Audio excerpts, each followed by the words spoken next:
صحابہ کہتے ہیں مدینے میں کوہرام مچا، بغداد کی گلیاں سونی ہوئی، کوفے کے لوگ تڑپے، مکے میں بھی لوگوں نے دعائیں مانگی۔ وہ سورج اس انداز میں دنیا سے گیا کہ اس کی روشنی قیامت تک باقی رہے، اس کا اجالا قیامت تک چمکتا رہے گا۔ حضرت علی کا نام آج خودداری کی علامت ہے، حضرت علی کا نام ایمان کی علامت ہے۔ مولا علی کے نام کا نعرہ لگتا ہے تو سینوں میں خون دوڑتا ہے، طاقتیں بیدار ہوتی ہیں، روحیں بیدار ہوتی ہیں۔ حضرت علی کثرت سے نماز پڑھتے، کثرت سے روزے رکھتے، کثرت سے عبادت کرتے۔ حج تو اتنا محبوب تھا، ہر سال حج کرنے جاتے، ہر سال حج کرتے۔ امام صفوری کہتے ایک دن حضرت جبریل امین انسانی شکل میں مولا علی کے سامنے آ کے کھڑے ہو گئے۔ کون؟ حضرت جبرائیل علیہ السلام۔ حضرت جبریل امین کھڑے ہوئے انسانی شکل میں، تو کہنے لگے علی یہ بتائیے کہ جبریل اس وقت کہاں ہے؟ انسانی شکل میں مولا علی سے پوچھتے۔ تو کچھ جو آج کل ہمارے شاگرد حضرات پڑھ جاتے ہیں نا، تو وہ ذرا جلدی کرتے ہیں جواب دینے میں۔ بڑوں کو جب جواب بھی دینا، بزرگوں کو، تو جواب میں بھی آداب کا خیال ہونا چاہیے۔ اگر آپ کو سوال آتا بھی ہو تو پھر بھی اس میں آداب کا خیال آپ رکھیں گے۔ آپ فٹافٹ نہیں کہہ دیں گے کہ جناب یہ اس کا جواب ہے، یہ معنی ہے، فوراً نہیں آپ کہہ دیں گے، آپ اس میں بھی آداب کا خیال کریں گے۔ حضرت جبریل امین نے جب کہا نا کہ بتائیے جبریل کہاں ہے، تو حضرت علی فوراً بھی کہہ سکتے تھے آپ ہی تو ہے جبریل، یہ فٹافٹ کہہ سکتے تھے، اسی وقت ساری بات ختم ہو جاتی۔ لیکن بزرگوں سے بات کرنے کے کچھ آداب ہوتے، کچھ طور طریقے ہوتے جو اللہ ماشاءاللہ آج کل لوگوں میں نظر نہیں آتے۔ کچھ طور طریقے ہیں، کچھ سلیقے ہیں، کچھ جو ہے وہ اس کے خاص نقطہ نظر ہے، اس کو سمجھنا چاہیے۔ حضرت مولا علی شیر خدا رضی اللہ تعالیٰ عنہ سے جب پوچھا نا کہ جبریل امین کہاں ہے اس وقت، تو حضرت علی نے پہلے اوپر دیکھا، پھر نیچے دیکھا، پھر دائیں دیکھا، پھر بائیں دیکھا، پھر آگے دیکھا، پھر پیچھے دیکھا۔ جواب فٹافٹ تیار تھا کہ آپ ہی تو ہیں، لیکن ایسے جواب نہیں دیا۔ فرمانے لگے جناب نہ تو اس وقت حضرت جبریل مشرق میں ہے، نہ مغرب میں ہے، نہ شمال میں ہے، نہ جنوب میں ہے، نہ 7 زمینوں میں ہے، نہ آسمانوں میں ہے۔ پھر بھی یہ نہیں کہا کہ آپ جبریل ہیں۔ فرمانے لگے بھئی زمینوں آسمانوں مشارق مغارب میں تو کوئی نہیں، تو یہاں آپ جبریل ہے یا میں جبریل ہوں؟ دونوں میں سے ایک ہے۔ تو حضرت جبریل امین مسکرائے، فرمانے لگے نہیں آپ تو علی ہیں، جبریل تو میں ہی ہوں، آپ علی۔ دیکھیں نا بہت سارے لوگ سوال کا جواب دیتے ہیں پر وہ آداب کو ملوز خاطر نہیں رکھتے۔ نبی پاک علیہ السلام نے ایک دن نماز 4 رکعتوں کی تھی، تو حضور نے 2 پہ سلام پھیر دیا، تو صحابہ سے پوچھا میں نے کتنی پڑھی ہے؟ عرض کرنے لگے یا رسول اللہ زیادہ پتہ تو آپ کو یہ ہے، پر ہمیں لگتا ہے کہ آپ نے 2 پڑھائی ہیں۔ یہاں ایسے کرتا ہے کوئی؟ سوال ہی نہیں پیدا ہوتا۔ یعنی 1 منٹ سے پہلے امام غزالی ایک درویش کے مرید ہو گئے تھے، تو بہت بڑے عالم تھے۔ آپ کو پتہ ہے عالم آدمی کا مرید ہونا اللہ خیر کرے کسی کرامت سے کم نہیں ہوتا، بڑا مشکل ہوتا ہے۔ وہ کسی کی غلامی کرے وہ بڑا مشکل ہوتا ہے، مطلب کٹھن ماحول ہوتا ہے۔ تو امام غزالی بیعت ہو گئے، تو مرشد نے پہلا وظیفہ یہ بتایا کہ کسی پر اپنے علم کا اظہار نہ کرنا۔ ہاں اپنے علم کا اظہار، آپ اس کو آسان وظیفہ سمجھتے ہیں، یعنی علم ہو بھی تو بندہ اظہار نہ کرے، بد ہضمی ہو جاتی ہے، تو بد ہضمی ہو جاتی، نیند نہیں آتی۔ 2-4 لفظ جو بندہ پڑھ کے آتا ہے نا، اس کو تو نیند نہیں آتی کہ میں پڑھا لکھا ہوں تو میں بتاؤں نا۔ تو حضرت علی شیر خدا کرم اللہ تعالیٰ وجہ الکریم کے وہ آداب سے مجھے یہ بات یاد آئی کہ امام غزالی کے شیخ نے کہا علم کا اظہار نہ کرنا یہ پہلا وظیفہ ہے۔ شیخ شہاب الدین سہروردی کہتے ہیں مجھے میرے ماموں حضور غوث پاک کے پاس لے گئے تھے، تو جاتے ہوئے میرے رستے میں خیال آ رہا تھا میں الحمدللہ خود پڑھا لکھا ہوں۔ کہ جب انہوں نے جا کے پیش کیا نا غوث پاک کی بارگاہ میں کچھ دے، تو حضور غوث اعظم فرمانے لگے بھرے ہوئے پیالے میں کیا ڈالوں؟ تو پہلے ہی فول ہے، کوئی گنجائش ہی نہیں۔ تو فرماتے پھر میں اگلی دفعہ گیا تو غرور علم کو توڑ کے گیا، تو پھر میں غوث اعظم کی بارگاہ میں بیٹھا تو اللہ تبارک و تعالیٰ نے پھر مجھے جھولی بھر کے خیرات عطا فرمائی۔ یاد رکھ۔ تو کہتے ہیں انہوں نے کہا کہ اظہار نہیں کرنا علم کا۔ تو بس ایک دن بیٹھے بیٹھے نا ایک بندہ مسئلہ پوچھنے آیا، انہوں نے بزرگوں سے مسئلہ پوچھا، میرے مرشد سے۔ امام غزالی کہتے ہیں میرے پیر سے مسئلہ پوچھا، تو وہ کہنے لگے بھئی مجھے نہیں اس سوال کا جواب آتا۔ حضرت صاحب نے کہہ دیا مجھے نہیں آتا۔ کہتے میں قریب تھا، میں نے اس بندے کو بلایا، میں نے کہا مجھے آتا ہے جواب، میں بتاؤں؟ تو کہتے ہیں شیخ فرمانے لگے غزالی تیرا کیا خیال ہے مجھے نہیں تھا جواب آتا؟ تو تجھے آزمانے کے لیے نکال، تیری ابھی میں نہیں نہ گئی، تو کوئی نہیں میاں پھر ابھی تو رستے میں ہی رہے گا. فٹافٹ لوگ کہتے ہم ایسی لاکھوں کتابیں قابل ضبطی سمجھتے جن کو پڑھ کے بیٹے باپ کو خبتی سمجھتے. ایک بات یہ کہ ان سے محبت کرنی ہے, دوسری بات یہ کہ ان کی سیرت. پہلی بات زندگی میں ادب بڑا کیا مولا علی شیر خدا نے, بڑا ادب کیا. حضرت علی کہتے میں نے نبی پاک سے ایک سوال پوچھنا تھا تو میں نے 14 دن انتظار کیا. سوال جو ذہن میں آ جائے تو نمبر پاس ہوتا ہے, تو 14 منٹ انتظار ہوتا ہے. میں نے تو گھنٹے کا ہی نہیں, یعنی 14 منٹ بھی بندے انتظار, سوال ہی پیدا نہیں ہوتا.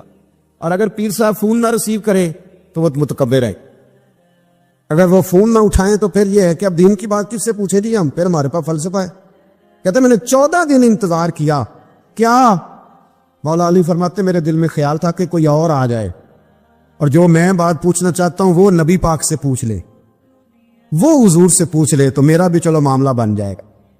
اب ان سے زیادہ کو بے تکلف تو نہیں تھا نا نبی پاک کی بارگاہ میں, جھٹ پوچھ سکتے تھے. 14 دن کہتے 14 دن کے بعد بندہ آیا, وہی سوال پوچھا جو میں نے پوچھنا تھا.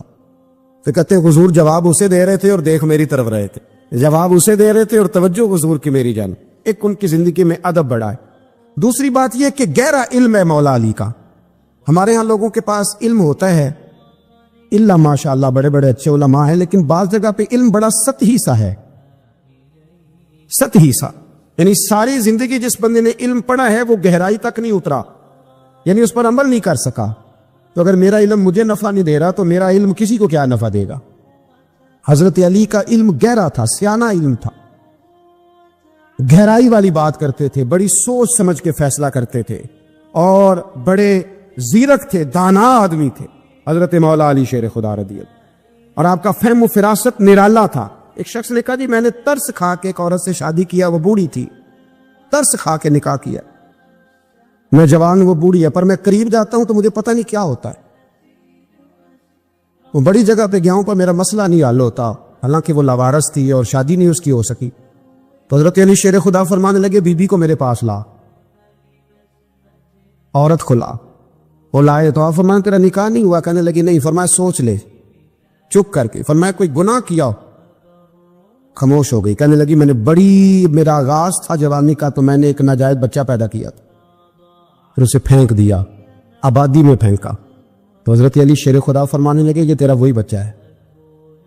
چونکہ جو اس نے کیفیات بتائی ہیں وہ یہ ہے کہ انسان ماں بہن جو اس کی ہوتی ہے نا, کچھ بھی ہو جائے, اللہ تعالیٰ نے فطری جذبے رکھے ہوتے.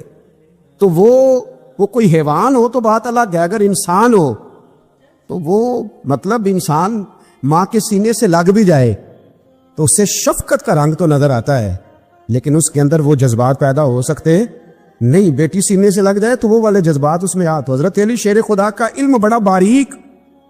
تو آپ فرمانے لگے میاں وہ جو تیرا اس کے اوپر ترس آیا نا, اس کی بھی وجہ یہ ہے کہ تیرا اس سے کوئی ازل سے رشتہ ہے, لہذا تمہارا نکاح منق اتنا گہرا, سیانہ اور پیچیدہ, یعنی باتوں کی گہرائی تک. آج ہمارے بہت سارے میری طرح کے لوگ تقریر کرتے ہیں تو وہ عوامی نفسیات کے مطابق بات نہیں کر پاتے, کیونکہ ہم جو تقریر رٹ کے آئے ہیں وہ تو ہم نے تو علم ظاہر کرنا ہے, اور نعرہ لگوانا بڑا شوق ہے. جب تک وہ مطلب لوگوں میں شوق نہ پیدا ہو پھر بعد میں گفتگو ہوتی ہے. آج میں جلسہ لوٹ لیا ہے, تو میں کہا کرتا ہوں کہ جلسہ لوٹا نہیں جاتا, جلسے میں تو کچھ لٹایا جاتا ہے, علم دیا جاتا ہے, فہم دیا جاتا ہے, شوق دیا جاتا ہے. تو یہ کیا مطلب بات ہو؟ تو گہرا علم تھا. چوتھی بات, علم بھی تھا اور تقوی بھی تھا, پرہیزگاری بھی تھی. جب آپ خلیفہ تھے نا, امیر المومنین تھے, امیر المومنین, آپ چلو صوبائی وزیر کی بات نہیں کرتا, آپ کسی نا ہلکے سے, جو وہ ہمارے پاکستان میں عہدے بہت زیادہ ہیں, تو جس کو کوئی ہلکا سا نا چلو پرانا ورکر ہے تو کوئی دے دیتے ہیں, اس کو بھی مل جائیں تو 15 کو بورڈ تو اس کے بھی کہیں نہیں گئے مبارکباد کے. اللہ سے پوچھیں کہ تیرا اصل میں کام کیا ہے, تو کام کوئی بھی نہیں ہوتا اس کا, بورڈ لگ جاتے ہیں, بہت کیا بات ہے جناب, موج بن گئی. حضرت علی امیر المومنین تھے اور کوفے کے چوک میں کھڑے تھے, کوفے کے چوک میں, اور فرما رہے تھے کہ بھئی یہ میری زرہ ہے, بڑی قیمتی ہے, یہ کوئی بندہ خرید لے. کسی نے قریب جا کے پوچھا امیر المومنین کیوں بیچ رہے ہو؟ تو فرمانے لگے میری طامت پرانی ہو گئی ہے, اب نہ اتنی پرانی ہوئی ہے کہ اس پہ پیوند لگنے کی بھی جگہ کوئی نہیں بچی, اگر یہ پھٹنے کے قریب نہ جاتی تو میں زرہ نہ بیچتا. امام حسن رضی اللہ تعالیٰ عنہ کہتے ہیں میرے ابا جی خزانے کا سارا منہ کھول کے اللہ کے بندوں میں بانٹ کے تو اس کمرے میں 2 نفل پڑھ کے کہتے تھے یا اللہ گواہ ہو جاؤ میں نے قوم کی امانت قوم پہ خرچ کر دی ہے. یہ پرہیزگاری، یہ تقوی، یہ ذوق حضرت مولا کائنات شیر خدا علی المرتضی رضی اللہ تعالی عنہ. ہمارے ہاں نا ہم نے بانٹ دی ہیں چیزیں، یعنی کوئی بندہ زیادہ حضرت علی کے نعرے لگانے لگ جائے تو لوگوں کو شک پڑ جاتا ہے. تو ایک بندہ میرے کان میں کہنے لگا 2-3 دن سے یہاں علی علی ہو رہی ہے کان میں. اب بڑی جلدی ہمارے تھرمامیٹر والے لوگ بھی بڑے تیار بیٹھے رہتے ہیں. کہنے لگا 2-3 دن ہو گئے یہاں علی علی ہو رہی ہے. میں کیا دعا کر ہوندی رہے. تو کہنے لگا آپ نے کوئی وضاحت نہیں کی. میں کہا تینوں اصل وضاحت دی لوڑ نہیں، تینوں کسی اور شے دی لوڑ ہے. عجیب بیوقوف آدمی ہے بھائی. ان لوگوں کا تو رشتہ ہی کوئی نہیں مولا علی شیر خدا کے ساتھ. اور ہم جو ہیں ہم تو مرید ہیں مولا علی شیر خدا. اعلیٰ حضرت فرماتے ہیں کہ حضور سے پہلے بھی جس کو ولایت ملی ہے وہ مولا علی کے صدقے ملی ہے، اور قیامت تک جسے اللہ ولایت دے گا وہ مولا علی شیر خدا کے قدموں کی خیرات کی برکت سے دے. ایک سلسلہ علیہ نقشبندیہ ہے جو حضرت ابو بکر صدیق سے انسلاک کرتے، باقی تو تمام سلاسل کو سارا فیض ہی مولا علی شیر خدا سے. آپ یہ کیسی بات کریں گے کہ جناب وہ فلانے کا آپ. اور جی میں نے اس سے کہا کہ شاید میرا دعویٰ کوئی نہیں، پر میری جو اپنی تھوڑا بہت مطالعہ ہے نا، میں انسائکلوپیڈیا ہوں حضرت عمر فاروق کا. مجھے جنون ہے حضرت عمر فاروق سے محبت، جنون ہے. اور میں نے ایک دفعہ سکیچ صرف ابھی بنایا ہے، تو شاید میں 2 جلدوں میں کتاب لکھ دوں حضرت عمر فاروق. یعنی شاید ان کے حالات پر کوئی ایسی کتاب جو دنیا میں چھپی ہو اور میں نے دیکھی نہ ہو، شاید وہ جس ذریعے سے بھی. اور آپ میری گفتگو سن لیں، شاید ہر دوسری بات میں حضرت عمر کی کرتا ہوں، لیکن ایک بات پکی ہے کہ مرید میں مولا علی شیر خدا کا. یہ بات میاں پکی ہے، اس میں شک کوئی نہیں نا. اس لیے کہ حضور کے بعد فیض مولا علی سے، پھر امام حسین سے، پھر امام زین. یہ ہمارے بزرگوں نے ہمیں شجرہ یہ دیا ہے. تو آپ وہ جو بات جہاں ہے وہ وہاں ہے. حضرت ابو بکر صدیق کے بارے میں جو شک کرے پکا بے ایمان ہے. پر اس میں تو بات پکی ہے نا کہ حضور نے فرمایا علی تجھے دیکھنا بھی عبادت اور تیرا ذکر کرنا بھی عبادت. تو خدا کے بندو علی علی نہ کریں، ہم تو مر جائیں. کوئی جگہ ہی نہیں ہے سوائے حضرت علی شیر خدا کے ذکر کرنے کے. تو یہ کچی کمزور باتیں نہ کرو. یہ کوئی عجیب بات ہے کہ جی وہ اگر علی علی زیادہ کیا تو کوئی فلانے طبقے سے تو نہیں. تو یہ ایسی کمزور بات آپ کیوں کرتے ہیں میاں؟ یہ آپ عجیب آپ نے بحث چھیڑ دی لوگوں نے. تو یہ کوئی ایسا مسئلہ نہیں. زندگی میں یاد رکھو جس کی زبان پہ علی علی زیادہ رہتا ہے نا، اس کی زبان پہ نبی نبی بھی زیادہ ہی رہتا ہے. ختم ہو گئی بات. تو ان چکروں سے باہر آئیں، آپ باہر آئیں ان چکروں سے. اور اسی طریقے سے میں نے کہا تھا کہ ہم کوئی ترازو لے کے نہیں بیٹھے ہوئے کہ فضیلت کس کی زیادہ ہے. اما عائشہ صدیقہ جو ہیں وہ مومنوں کی ماں ہیں، اور اس میں کوئی دوسری رائے نہیں کہ اس خاتون کے امت مسلمہ پر اتنے احسانات ہیں کہ دنیا گن نہیں سکتی. لیکن یہ ہے کہ رسول کریم نے فرمایا کہ فاطمہ میرے جگر کا ٹکڑا ہے. اب میں ترازو لے کے بیٹھ جاؤں کہ حضرت فاطمہ کی شان زیادہ ہے یہ حضرت عائشہ کی، تو میں بیوقوف ہی ہوں نا. اس لیے کہ یہ میری ذمہ داری نہیں، یہ تو بات ان کی ہے نا. میں نے ایک بات سنائی تھی آپ کو پیر سید فیض الحسن شاہ صاحب کی، عالم آج شریف والے. پیر صاحب سے کسی نے پوچھا کہ حضرت فاطمہ افضل ہے کہ سید عائشہ؟ تو آپ فرمانے لگے پہلی بات تو یہ کہ تجھے یہ سوال ہی نہیں کرنا چاہیے تھا، اور اگر تو نے کر لیا ہے تو پھر جواب سن لے. فرمانے لگے فاطمہ زوجہ ہیں حضرت علی کی، اور عائشہ زوجہ ہیں نبی پاک کی. تو علی کی زوجہ نبی کی زوجہ سے افضل نہیں ہو سکتی. اور پھر فرمانے لگے عائشہ بیٹی ہے ابو بکر صدیق کی، اور فاطمہ بیٹی ہے مصطفیٰ کریم کی. تو ابو بکر کی بیٹی نبی کی بیٹی سے افضل نہیں ہو سکتے. وہ بندہ کہنے لگا حضرت جی رزلٹ کیا نکلا؟ کہنے لگے گھر جا کے کڑ دا رہی تینوں گل دس چھڑی ہے، اب تو گھر جا اور رزلٹ گھر جا کے نکالتا رہے. میں نے تو تجھے نا بتا دیا ہے کہ جو اصل بات ہے وہ یہ ہے کہ ابو بکر صدیق کی بیٹی نبی پاک کی بیٹی سے افضل ہو سکتی نہیں، اور علی المرتضیٰ کی زوجہ نبی پاک کی زوجہ سے افضل ہو سکتی. باقی جا تو نتیجہ گھر جا کے نکال، نتیجہ گھر جا کے نکال. تو ہمارے بزرگ تو اس لیول پہ سوچتے، اس لیول پہ.